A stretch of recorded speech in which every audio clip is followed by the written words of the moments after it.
He is a giant of our U.S. history.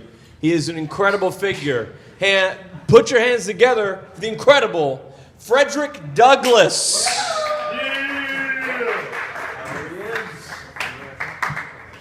We can do better than that. Yeah. What's up, motherfuckers? I'm very happy to be here in 2016 so I can see the results of all the shit I started. A lot of things are different. I just watched that movie, 12 Years a Slave. That was cute. Cute movie. I actually experienced it, though. Things are really different. I just heard someone refer to an artist of today called Soulja Boy. Have you heard of him? I guess he's a hip-hop artist. I don't know what that means. Back in my day, Soulja Boy was a racial slur. Something Confederate soldiers would call black cadets.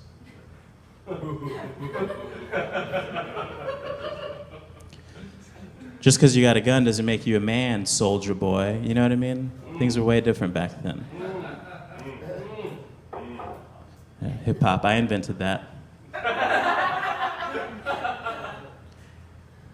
They used to sell black people. I'm the first black person to sell out.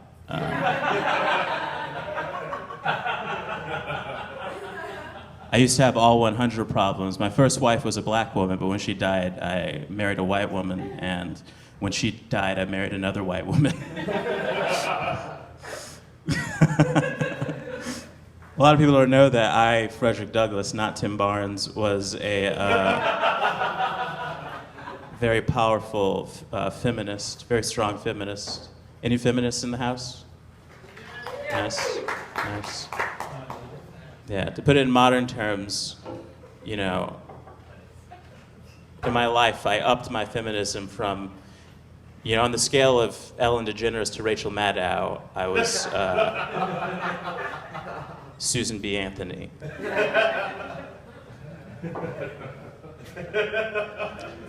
I feel like you're a little thrown off by my voice. I'm known as a great orator. But this is all it really was. People were just impressed to see a black guy talking.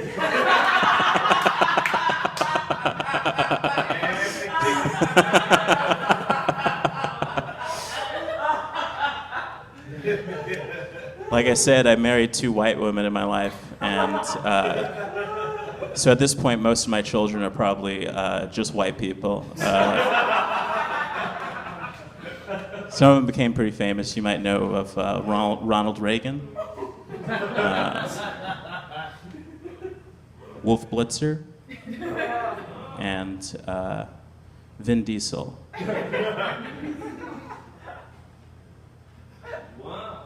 Yeah, yeah. I'm Frederick Douglass.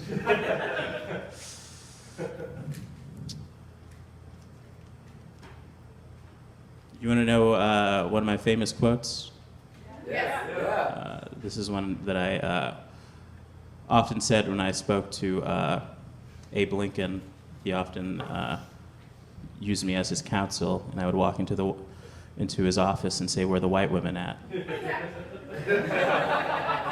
heard that became very famous. I'm just gonna do normal bits that fit with me as Frederick Douglass.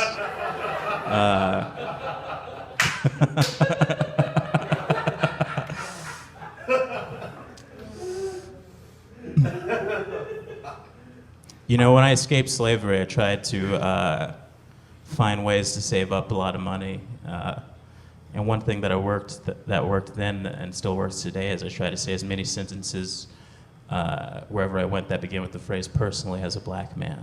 It kind of threw people off. And you don't have to be black to say it, just sort of a social coupon, if you will. As a matter of fact, let's all say it together on the count of three, personally as a black man, okay? Just to bring you through the life and times of Frederick Douglass. 1, 2, 3. Personally as a black man. Doesn't that feel great? Remember once I got out of the time machine, somebody asked me a question I didn't like, and so I said, well, personally, as a black man, I'll have a caramel macchiato, and it was great. Very speedy service. I got it for free.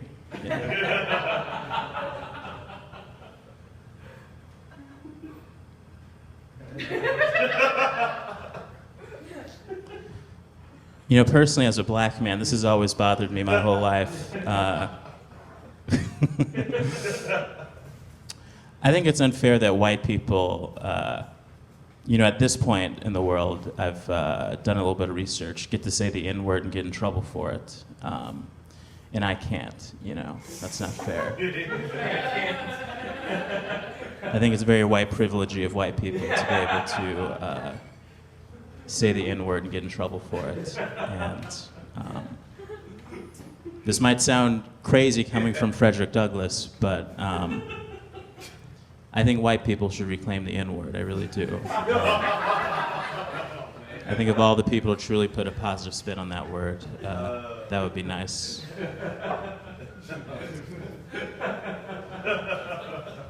Let's say hypothetically you guys are all white. It's a completely hypothetical situation. You don't have to believe it. And your son comes home from school, and your son is also white in case you're trying to trick me. And you love your white son. Not a single freckle on him, one of the good ones.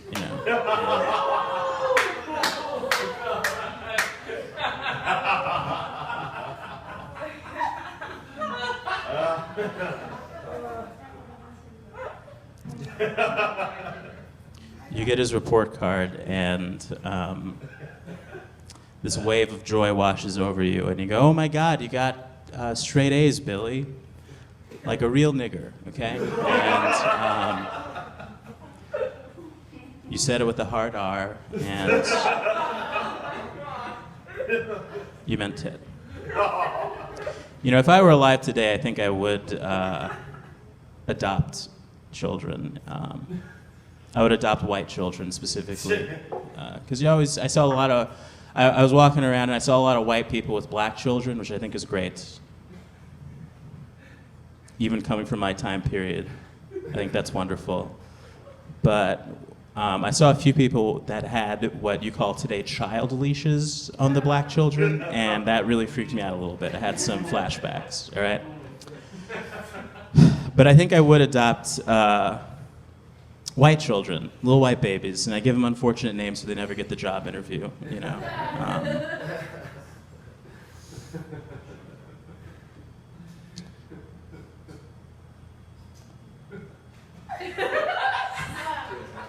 I'm just trying to change the world.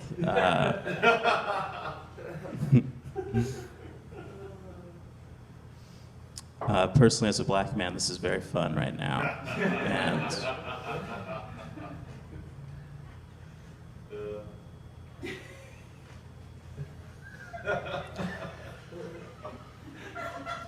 before I get out of here,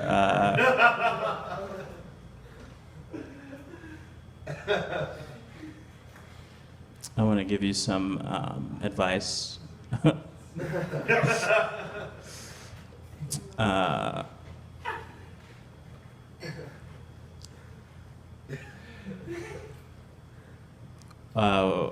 When life hands you lemons, say, hey, no thanks, man, but here, have some money, okay? I learned this the hard way. Never bring a book to the beach unless you're just trying to get your Moby Dick wet.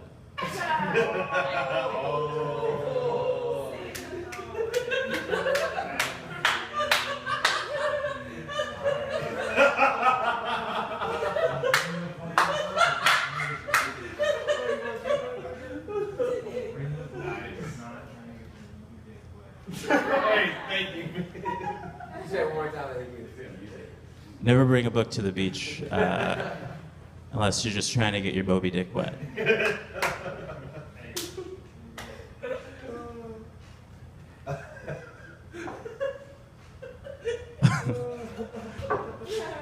Personally, as a black man, when life hands me watermelons, I hope there's no white people watching. This is Frederick Douglass talking.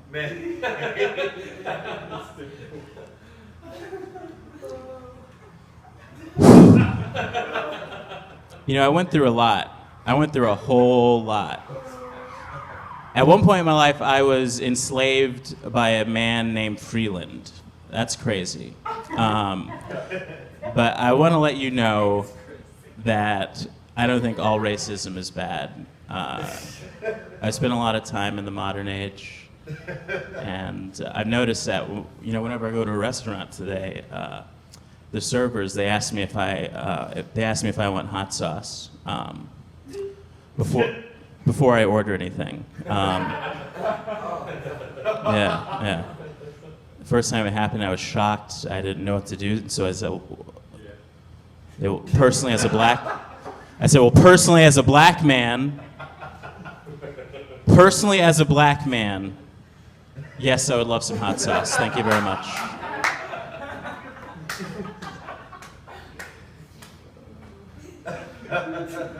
You want to talk politics? Let's talk politics. I know you want to talk politics. Yeah, a lot. This is true. I was the first black person to ever be nominated as a vice president. Yes. I know, yeah. It was, there was a white woman running for office, and she chose me as her vice president. Now, I don't recall, because I'm dead, whether or not my people were freed at that point. But what I do know is that if they were not allowed to vote. And also, it was a woman running for office. So I don't know if we if there was any chance for us to win. But I did it, is what I'm saying. I'm a game changer. I started everything. You owe me. You owe me, like, yeah. You know, that's what you owe me. You owe me like 1 billion Tubmans, and I'm not talking about slaves. I'm talking about $20 bills.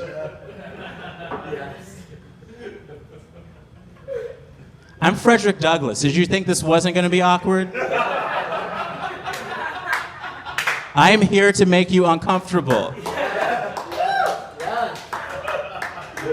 I started from the bottom, now I'm here.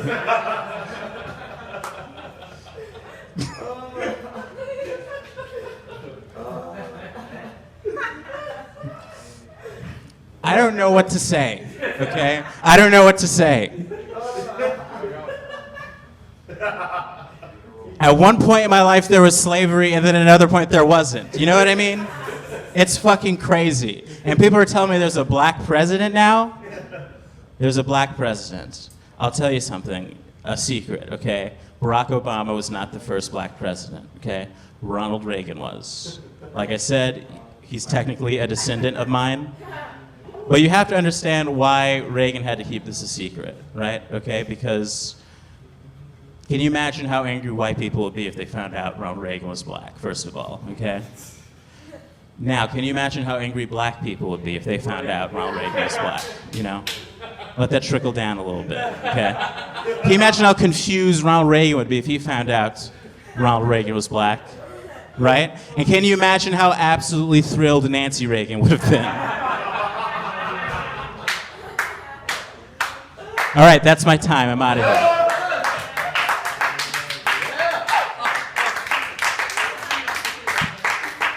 Guys, keep it going for the incredible Frederick Douglass. Bare Knuckle Comedy.